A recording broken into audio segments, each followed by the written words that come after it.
goodness, if the thunder woke you up overnight, you are not alone. 100,000 without power early this morning. Yeah, we have team coverage for you. Our crews are out on the streets looking for damage and checking in from all across the metro. But first, meteorologist Kaylee Dion is tracking the storm and checking on flooding. And man, the wind last night was crazy. Kaylee. It was crazy. We had clocks of wind speeds anywhere from 75 to 80 miles per hour in several different locations as this rolled through.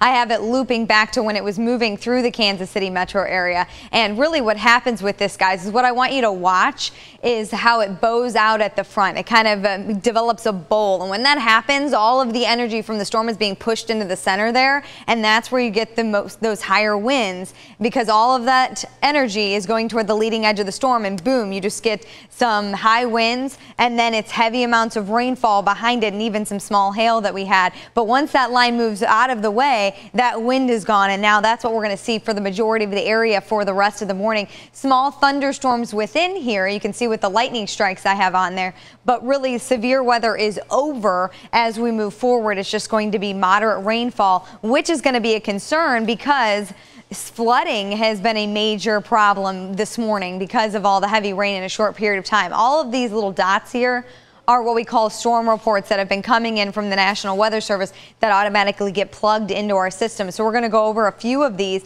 several going on in downtown Kansas City or in the surrounding counties there. So let me put that back up for you. All right, this one is from the Raytown area. You can see all the information. It's thunderstorm wind damage. An 8-inch tree broken along with others damaged a roof and fence. And this was observed at about 2:30 this morning as those storms were rolling through. Let's get another one here.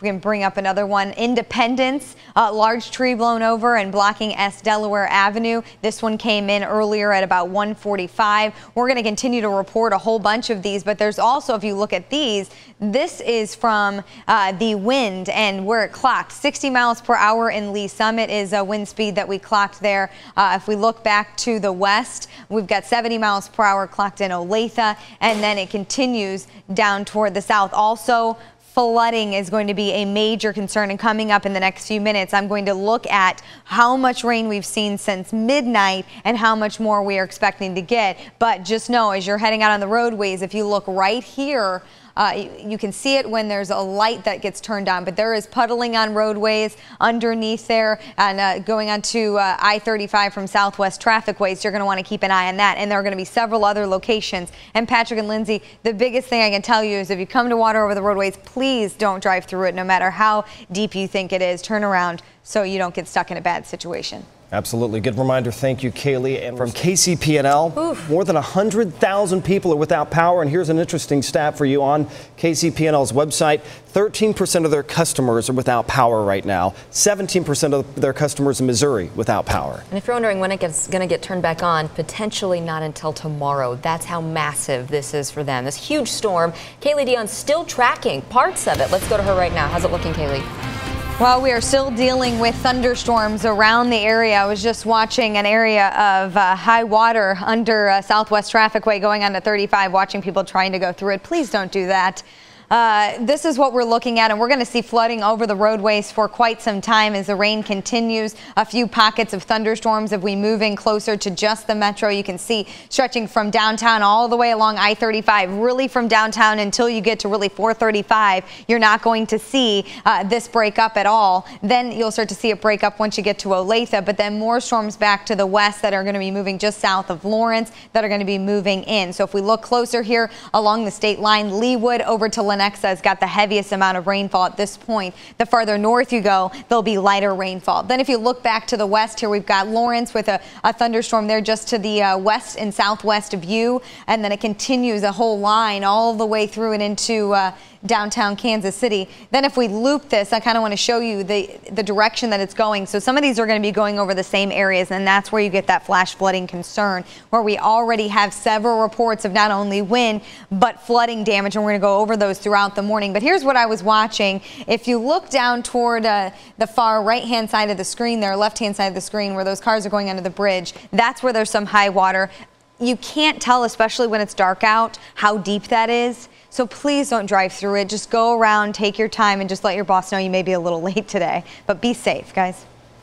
All right. 5:59. Let's get to meteorologist Kaylee Dion with a look at the conditions out there right now. Still a lot going on, right, Kaylee? Yeah, the worst of it is over, but we still have strong thunderstorms out there. We still do have quite a bit of lightning and also a lot of heavy rainfall that drivers are going to have to worry about as they head out to work this morning. Here's a wide look at the satellite and radar together. I have the lightning on there so you can see it. This is what moved through. If you watch right here, that's what moved through earlier and caused all of the tree limbs to go down and the power to go out.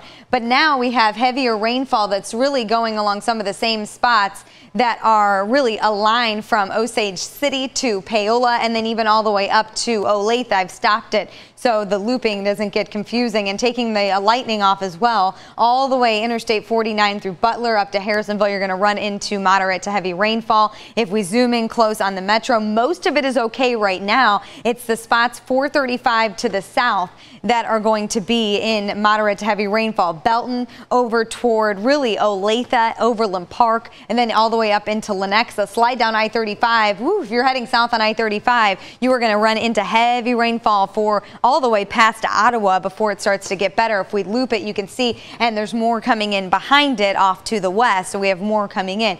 What this map is here is all of the local storm reports that we've seen throughout the area. There have been several that have popped up across the viewing area. Thunderstorm wind damage, there has been a lot with trees broken, damaging vehicles. We have our very own Andres Gutierrez. He is out right now with some of the damage that has been left behind in Kansas City. Andres, what are you seeing and where are you? Hey there, Kaylee. Right now we're on North.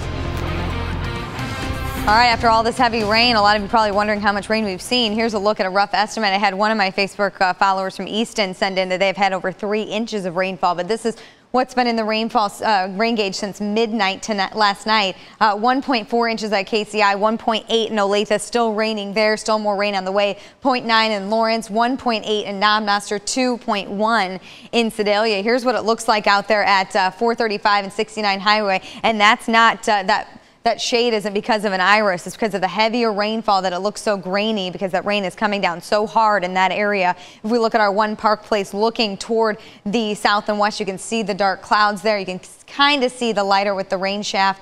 67 degrees out there right now, and temperatures are going to stay this way in the upper 60s for quite a while before they start to warm up. And when they do start to warm up, it's really going to be a cool day today. Temperatures staying right around the 70s as we go into the afternoon, 76 by 3 o'clock. Timeline on the rain looks like we're going to keep this rain around at least until late morning. Then it'll be more of a scattered shower here and there throughout the afternoon, but then it's going to clear out as we go into the evening. More on this, plus a look at our weather track radars coming up in just a moment.